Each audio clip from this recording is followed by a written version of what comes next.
हाँ तो बच्चों गुड मॉर्निंग, कैसे हैं? अच्छे से हैं।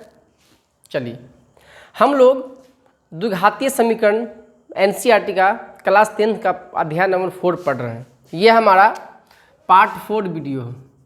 ये हमारा कौन सा वीडियो है? पार्ट 4 वीडियो है। इससे पहले दूसरे और तीसरे वीडियो में हम लोगों ने कई कॉन्सेप्ट को समझा। सबसे पहला कॉन्सेप्ट नंबर 1 समझा। कॉन्सेप्ट नंबर 1 समझा कि हम समीकरण कैसे पहचानते हैं। समीकरण द्विघातीय समीकरण, कौन सा समीकरण? द्विघात समीकरण कैसे पहचाने, कैसे पहचाने। उसके बाद हमने कॉन्सेप्ट नंबर 2 बताया कि द्विघात समीकरण हम कैसे पहचाने। हम समझ गए अच्छे तरीके से, उसमें कोई दिक्कत वाली बात नहीं है। दूसरा हमने समझा कि द्विघात समीकरण में ए बी तथा सी क्या होता है, यानी ए बी सी क्या होता है, द्विघातीय बहुपद का मानक रूप क्या होता है। हम इसको अच्छे से समझ गए, इसमें कोई दिक्कत नहीं। इस वीडियो में हम कॉन्सेप्ट नंबर क्या समझेंगे? तो कॉन्सेप्ट नंबर हम 3 समझेंगे। कॉन्सेप्ट नंबर क्या समझेंगे? Concept number 3। कॉन्सेप्ट नंबर 3 में हम समझेंगे कि विवेचक ज्ञात करना। क्या ज्ञात करना? विवेचक। विवेचक क्या ज्ञात करना सीखेंगे? इसमें हम विवेचक ज्ञात करना सीखेंगे। विवेचक को हम विविक्तकर भी कहते हैं। विविक्तकर, विविक्तकर, या इसको हम कैपिटल डी भी कहते हैं। इसका ये 3 नाम है, या तो विवेचक बोलिए, या विविक्तकर बोलिए, या डी बोलिए। तो इस चैप्टर में यानी इस वीडियो के माध्यम से हम लोग कैसे हम ज्ञात करेंगे कि विवेचक हम कैसे ज्ञात करना है, इसको समझेंगे। तो बच्चों अगर आप मेरा जो पार्ट 1 वीडियो और पार्ट 2 वीडियो एवं पार्ट 3 वीडियो अगर आपने नहीं देखा है तो मैं आपसे अनुरोध करता हूं कि आप अगर समीकरण को द्विघात समीकरण अच्छा से सीखना चाहते हैं तो आप हमारे जो पहले जो 3 पार्ट हमने वीडियो अपलोड किया है आप उसको पहले जानें, ठीक है ना। उसके बाद आप इस पार्ट 4 वीडियो को देखा। अभी इस वक्त आप पार्ट 4 वीडियो देख रहे हैं तो आप पहले पीछे चले जाइए और पार्ट 1, पार्ट 2 और पार्ट 3 वीडियो को अच्छे से समझ लीजिए। उसके बाद पार्ट 4 वीडियो आपको बिल्कुल समझ में आएगा, नहीं तो आपको समझने में दिक्कत होगी। तो बच्चा तो समझिए हम कैसे डी निकालेंगे। तो डी बराबर सूत्र होता है b² - 4ac। ये सूत्र होता है। डी का सूत्र क्या होता है? डी बराबर b² - 4ac। अगर हमारे पास कोई समीकरण दिया गया है, जैसे एक हम समीकरण लेते हैं, जैसे दिया है 2x² - 4x + 5 = 0। तो बाबू रे हम इसका डी कैसे ज्ञात करेंगे? तो ध्यान दीजिए, डी ज्ञात करने के लिए हमें क्या करना है? तो लिखेंगे यहाँ हमें a बराबर क्या है? तो a बराबर हम जानते हैं कि जो द्विघातीय समीकरण का व्यापक रूप होता है वो होता है ax² + bx + c = 0, जहाँ a 0 के बराबर नहीं होगा। ये हमारा द्विघातीय समीकरण क्या है? व्यापक रूप है। ये द्विघातीय समीकरण क्या है? ये द्विघातीय समीकरण का व्यापक रूप है। तो ax² के आगे में हमें a मिलेगा, x के आगे में हमें b मिलेगा और अचर पद हमें c ज्ञात होगा। तो a बराबर मतलब x² का गुणांक, a मतलब क्या हो गया? 2 हो गया। b का मतलब क्या हो जाएगा? तो b x के पहले मिलेगा तो b - 4 हो जाएगा। और c क्या हो जाएगा? तो c अचर पद होगा। हम लिखेंगे हम जानते हैं कि क्या जानते हैं? हम जानते हैं कि d बराबर होता है b² - 4ac। तो b कितना है? b हमारे पास -4 है, तो -4 का स्क्वायर -4 गुने a का मान कितना है? तो 2 है। समझ पा रहे हैं बच्चों? क्या आप इसको एक एक स्टेप को समझ पा रहे हैं मैं कैसे लिख रहे हैं? इसी सूत्र पे हम देखेंगे, यही हमारा इंपॉर्टेंट है। यानी डी निकालने का सूत्र, विवेचक निकालने का सूत्र, विविक्तर निकालने का सूत्र क्या है? b² - 4ac। तो और c का मान कितना है? 5 है। इसको हल कीजिए। -4, ये देखिए, प्लस का 4 का स्क्वायर कीजिए या माइनस का 4 का स्क्वायर कीजिए, दोनों का स्क्वायर क्या आएगा? प्लस का 16 ही आएगा। क्योंकि जब -4 को हम 2 बार गुना करते हैं तो माइनस क्या होता है? प्लस का 16 हो जाएगा। इसलिए प्लस में रहे या माइनस में रहे उसका आंसर क्या होगा? स्क्वायर करेंगे तो प्लस का 16 हो जाएगा। -2 चौके 8, 8 पंचे 40। अब देखिए माइनस जाता है, ज़्यादा है तो 40 में 16 घट जाएगा, 10 में 6 गया तो 4, और ये कितना रह गया? 3 में से 1 गया तो 2। ये हमारा माइनस में हमारा क्या गया? ये हमारा डी निकल गया। तो बच्चों आपने देखा कि हमने डी कैसे निकाला। चलिए इसी तरीके से एक और क्वेश्चन हम लेते हैं और उसको हल करके देखते हैं। अगर आपको दे दे, ये हमारा क्वेश्चन नंबर 1 था, हम क्वेश्चन नंबर 2 पे चलते हैं।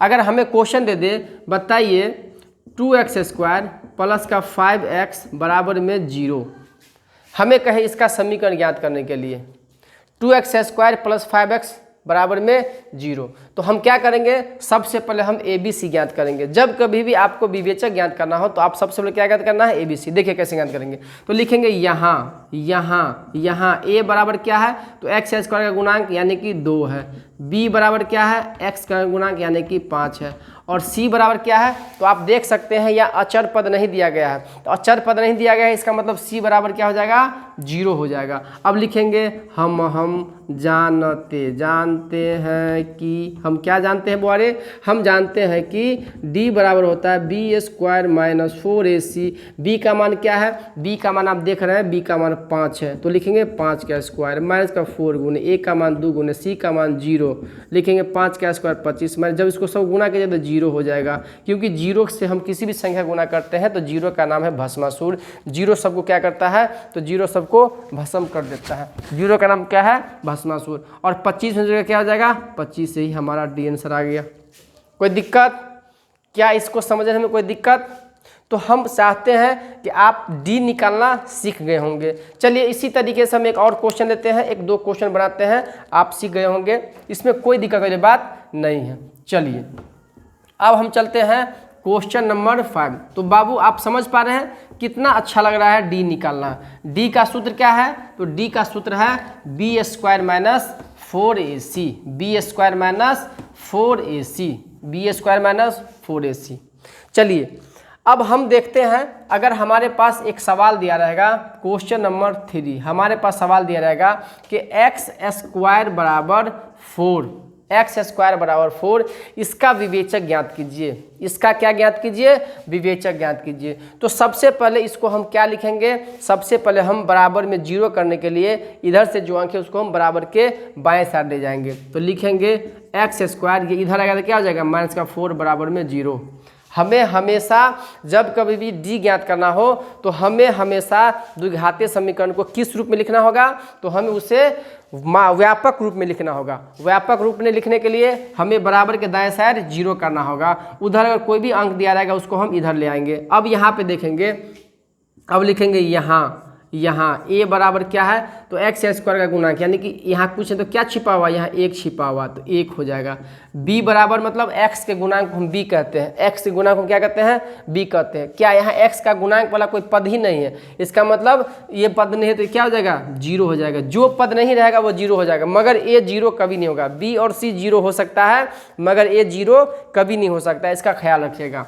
चलिए और c बराबर क्या हो जाएगा, तो c बराबर माइनस का 4 हो जाएगा। अब लिखेंगे, अब क्या लिखेंगे, लिखेंगे कि हम जानते हैं कि, हम जानते हैं कि, हम क्या जानते हैं बोले, हम जानते हैं कि d बराबर होता है B² माइनस का 4AC। b का मान कितना है, तो 0 है, तो लिखेंगे 0 का स्क्वायर माइनस का 4 गुने a का मान कितना है, a का मान 1 है, और गुने c का मान कितना है, माइनस का 4 है। Very good. अब हम मान बैठा देंगे, 0 का स्क्वायर तो 0 हो जाएगा, माइनस माइनस प्लस 4 चौका 16, यानी कि 16 आ गया। तो d का मान कितना आ गया, 16 आ गया। क्या आप d निकालना सीख गए, वेरी गुड। चलिए एक और एग्जांपल से हम इसको और क्लियर होते हैं। क्वेश्चन नंबर 4, क्वेश्चन नंबर 4 देखिए, अगर हमारे पास दिया रहेगा, सपोज दैट हमारे पास दिया हुआ है 2√2x² प्लस का √5x और माइनस का √2 बराबर में 0। ये रूट वाला दिया रहेगा तो कैसे ज्ञात है, डरना नहीं है, रूट वाला दिया है तो डरना नहीं है, बिल्कुल ही नहीं डरना है। देखिए कैसे बनाएंगे, यहाँ लिखेंगे, यहाँ a बराबर क्या हो जाएगा, x का गुणांक, तो 2√2 हो जाएगा। b बराबर क्या हो जाएगा, x का गुणांक, तो √5 हो जाएगा। और c बराबर क्या हो जाएगा, c बराबर हो जाएगा माइनस का √2, c बराबर क्या हो जाएगा, माइनस का √2। अब लिखेंगे हम जानते हैं कि हम क्या जानते हैं कि हम जानते हैं कि d बराबर बी स्क्वायर माइनस 4ac होता है, और b का मान कितना दिया गया है, b का मान है √5 का होल स्क्वायर माइनस का 4 गुने a का मान कितना है, a का मान 2√2 है, और c का मान कितना है, माइनस का √2 है। अब हम क्या करेंगे, 25 का √5 का स्क्वायर क्या हो जाएगा, हमने आपको पिछली कक्षा में बताया था जब कभी भी रूट में अगर किसी का स्क्वायर करेंगे तो वही संख्या उतर जाता है, यानी रूट से स्क्वायर कट जाता है, तो ये 5 हो जाएगा, और यहाँ पे माइनस में माइनस माइनस माइनस प्लस हो जाएगा। अब इसको गुना कीजिए, 2 दूना 4 और रूट को गुना करके क्या हो जाएगा, रूट 2 ही होगा, तो 2 दूनी 4 और 4 दूनी 8 बराबर का 13 आंसर। तो बच्चों आपने देखा हमने डी कितना इजी वे में निकालना सीखा। क्या आप किसी बच्चों को लग रहा है कि डी निकालना भारी है, आप हमें कमेंट्स बॉक्स में लिख के भेज सकते हैं कि सर हमने डी निकालना बहुत मज़े में सीख लिया। तो बच्चों क्या हम समझे कि आपने डी निकालना सीख गया, वेरी गुड। अब हम आगे बढ़ते हैं, हमने डी निकालना सीख लिया। चलिए जब डी निकालना आप सीख गए तो अब हम समझेंगे कॉन्सेप्ट नंबर, ये कितना था, ये कॉन्सेप्ट नंबर 3 था ना, अब हम समझेंगे कॉन्सेप्ट नंबर 4। अब हम क्या समझेंगे, कॉन्सेप्ट नंबर हम 4 समझेंगे। अगर आप डी निकालना सीख गए तो कॉन्सेप्ट नंबर 4 भी आप इजी वे में समझ जाएंगे। अब मैं अभी भी कह रहा हूँ कि जो बच्चे हमारा पार्ट 1, पार्ट 2, पार्ट 3 वीडियो नहीं देखे हैं, आप पहले पार्ट 1, पार्ट 2, पार्ट 3 वीडियो को जाके देख लीजिए ताकि आपको इसे समझने में आसानी हो। लिखिए कॉन्सेप्ट नंबर 4, कॉन्सेप्ट नंबर क्या हो गया, 4। कॉन्सेप्ट नंबर 4 में हम समझेंगे कि मूलों की प्रकृति ज्ञात करें, मूलों की प्रकृति ज्ञात करें। मूलों की क्या ज्ञात करना है, मूलों की प्रकृति ज्ञात करना है, ठीक है ना। चलिए हम कैसे मूलों की प्रकृति ज्ञात करेंगे, ध्यान दीजिए। अभी आपने जो डी निकाला था वो डी निकालने में आपको 3 कंडीशन ज्ञात होंगे। पहला, रूल नंबर 1, डी का जो मान होता है ना वो 3 तरीका का होता है। पहला होता है रूल नंबर 1, यदि डी इज इक्वल टू 0, यदि डी का मान 0 के बराबर हो, यानी डी का मान क्या हो, 0 के बराबर हो, यानी जब हम डी निकालेंगे और वो डी अगर हमारा 0 आ जाएगा तो उस कंडीशन में क्या होगा, तो उस कंडीशन में होगा कि मूल वास्तविक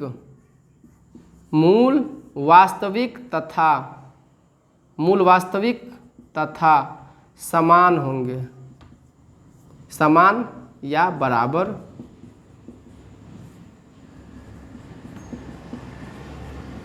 होंगे।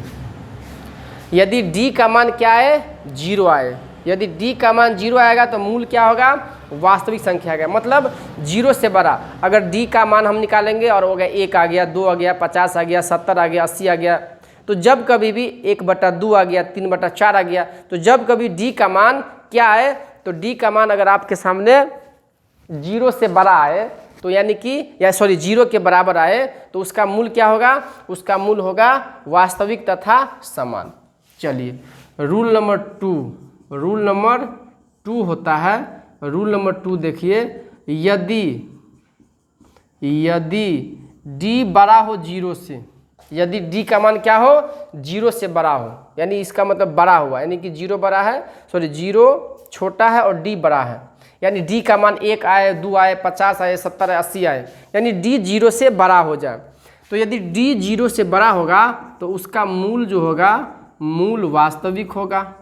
मूल क्या होगा, मूल वास्तविक तथा असमान होगा, असमान या भिन्न। क्या होगा, मूल असमान होगा, यानी अलग अलग मूल निकलेगा। अगर मूल 2 होते, द्विघाते शून्य के मूल कितने होते हैं, 2 होते हैं। जैसे द्विघाते बहुपद के शून्य कितने होते थे, 2 होते थे ना, तो वही जो द्विघाते बहुपद के शून्यक होते हैं वही द्विघाते समीकरण के मूल बन जाते हैं। कैसे, जैसे कोई आदमी अपने गांव में है या हम दादा है, तो दादा के लिए हम क्या लेंगे, हम दादा के लिए हम पोता लगेंगे, और जब हम नानी गांव चले जाते हैं तो हम ही वहाँ पे क्या बन जाते हैं, किसी के लिए नाती बन जाते हैं। तो उसी प्रकार द्विघातीय बहुपद में जो मूल निकलता है अल्फा बीटा, वो शून्य कहलाता है, और वही द्विघातीय समीकरण में वही अल्फा बीटा मूल कहलाता है। Clear, very good. तीसरा कंडीशन क्या होता है, रूल नंबर 3। रूल नंबर 3, यदि डी छोटा हो 0 से, मतलब डी छोटा हो 0 से, इसका मतलब ये हुआ कि डी का मान माइनस में आ जाए। जैसे हमने अभी पहला नंबर क्वेश्चन बनाया था उसमें डी का मान क्या आया था, माइनस आया था।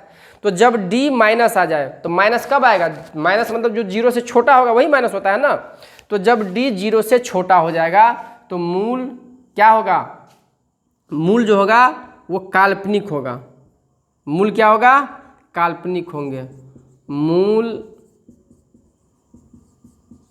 काल्पनिक या अवास्तविक होगा। मूल क्या होगा, काल्पनिक या अवास्तविक होगा। कोई दिक्कत नहीं, कोई दिक्कत नहीं। तो आप इस तीनों रूल्स को याद कर लीजिए। यदि d 0 के बराबर होगा तो मूल वास्तविक तथा समान होगा। यदि d 0 से बड़ा होगा तो मूल वास्तविक तथा असमान होगा, यानी अलग अलग होगा। और यदि d 0 से छोटा होगा तो उसका मूल काल्पनिक होगा या अवास्तविक होगा। अब मैं आपके सामने 3 कंडीशन देता हूं और आप लोग फटाफट बताइए कि क्या होगा। जैसे पहला, d बराबर 4, d बराबर -6, d बराबर 0। बताइए इस कंडीशन में द्विघातीय समीकरण के मूल क्या होंगे, बोलिए। तो d बराबर 4 जब आ गया तो यानी क्या हो गया, 0 से बड़ा है। तो 0 से बड़ा है तो क्या होगा, वास्तविक होगा। क्या होगा, वास्तविक और समान, वास्तविक तथा समान होगा। d ये देखिए माइनस में आ गया। जब d क्या आ जाए, माइनस में आ जाए तो वो हो जाता है काल्पनिक। वो क्या हो जाता है, काल्पनिक। d क्या हो गया, काल्पनिक हो गया। और d जब 0 के बराबर हो जाएगा तो वास्तविक होगा।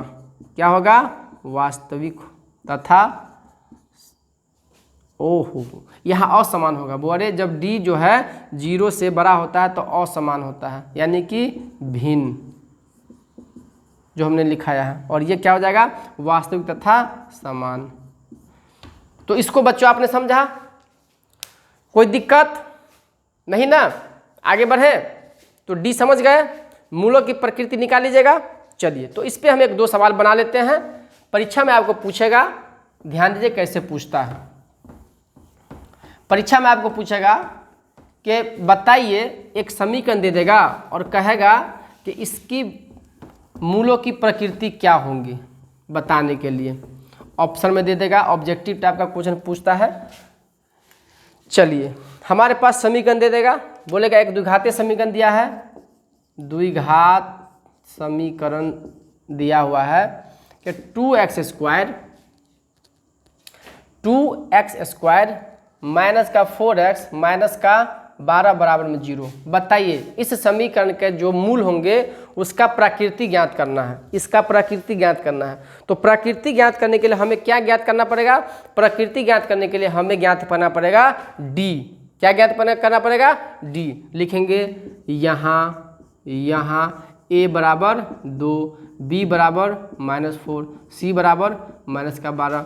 लिखेंगे हम जानते हैं कि, हम क्या जानते हैं, हम जानते हैं कि d बराबर b² - 4ac। b का मान क्या है, b का मान -4 है। तो लिखेंगे -4 का होल स्क्वायर माइनस का 4, a का मान है 2 लिखेंगे, और c का मान है -12। चलिए तो 4 का -4 का स्क्वायर 16 हो जाएगा, ये भी माइनस में माइनस माइनस प्लस, 4 दूनी 8, 12 अट्ठे 96, जोड़िए 6 6 12 के 2 हाथ में 1, 9 1 10, 9 1 10, 10 और 1 11।